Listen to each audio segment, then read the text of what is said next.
శ్రీ విష్ణు రూపాయ నమశివాయ. వరలక్ష్మీ వ్రతం పూజ చేశాక ప్రతి ఒక్కరూ వినాల్సిన కథ ఒకటి ఉంది.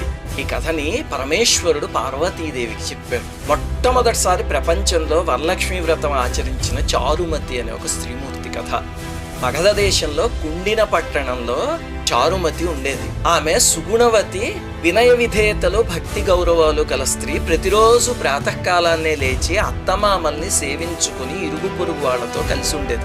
ఆ స్త్రీ సౌశీల్యానికి మెచ్చి ఒకసారి వరలక్ష్మీదేవి ఆమెకి కల్లో సాక్షాత్కరించి, చారుమతి, శ్రావణ పౌర్ణమికి ముందొచ్చే శుక్రవారం రోజు వరలక్ష్మీ వ్రతం, ఆ రోజు నన్ను పూజించు, నీవు కోరిన వరాలు ఇస్తాను అని చెప్పి అమ్మవారు అంతర్ధానం అయ్యారు.